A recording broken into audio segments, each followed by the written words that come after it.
जिस इंसान की आवाज सुनकर आज लाखों लोग अपनी जिंदगी बदलने की हिम्मत जुटा लेते हैं, जिसे लोग मुश्किल वक्त में सुनते हैं, जिसकी आवाज लाखों लोगों से कहती है आसान है। लेकिन सवाल ये है, क्या कभी ऐसा वक्त भी आया था कि संदीप माहेश्वरी को खुद किसी के सहारे की जरूरत थी? क्योंकि जिस इंसान को आज दुनिया एक मोटिवेशनल स्पीकर के नाम से जानती है, उसकी कहानी की शुरुआत मोटिवेशन से हुई थी, शुरुआत हुई थी संघर्ष से। आज की वीडियो संदीप माहेश्वरी के संघर्ष पर होने वाली है, क्योंकि जिस इंसान की वीडियो देखकर हम मोटिवेट हो रहे हैं, उसके संघर्ष की कहानी का भी तो पता होना चाहिए ना। मैं इस वीडियो में 3 टॉपिक पर बात करने वाला हूँ, जिसमें बताऊंगा कि संदीप सर के लिए भी सब कुछ आसान नहीं था, टर्निंग पॉइंट कहाँ से आया, इन सब के बारे में बताऊंगा। तो वीडियो स्टार्ट करते हैं।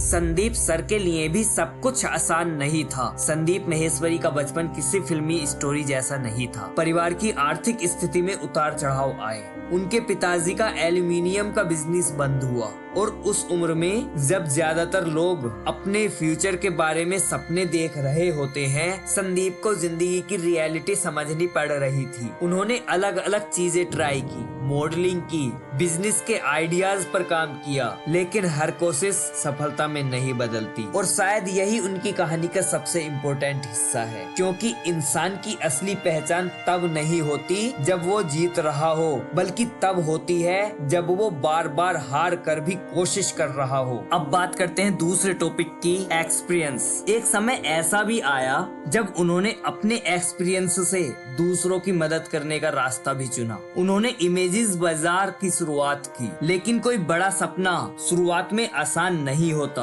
बिजनेस बनाना, लोगों को जोड़ना, बार बार प्रॉब्लम का सामना करना, इन सब के बीच एक सवाल बार बार दिमाग में आता है, क्या मैं सही रास्ते पर हूँ? और यही सवाल हर उस इंसान के सामने आता है जो जिंदगी में कुछ बड़ा करने की कोशिश करता है। डिफरेंस सिर्फ इतना है, कुछ लोग उस सवाल से डर कर रुक जाते हैं और कुछ लोग उसी सवाल को अपनी ताकत बना लेते हैं, संदीप सर की तरह। अब बात करते हैं तीसरे टॉपिक की, टर्निंग पॉइंट। संदीप माहेश्वरी की कहानी का सबसे बड़ा टर्निंग पॉइंट तब आया जब उन्होंने अपनी जिंदगी के एक्सपीरियंस को सिर्फ अपने तक रखने की बजाय दूसरों के साथ शेयर करना शुरू किया। उन्होंने सक्सेस को सिर्फ पैसा नहीं माना, उन्होंने फेलियर को सिर्फ हार नहीं मानी, और धीरे धीरे उनका मैसेज लोगों तक पहुंचने लगा। सक्सेस से ज्यादा जरूरी है खुद को समझना। यही वजह है कि उनकी बातें सिर्फ सक्सेसफुल लोगों को नहीं, बल्कि उन लोगों को भी छूती हैं जो फेल हो चुके हैं, जो खुद को दूसरे से कंपेयर करते हैं, जो सोचते हैं शायद मैं कुछ नहीं कर सकता।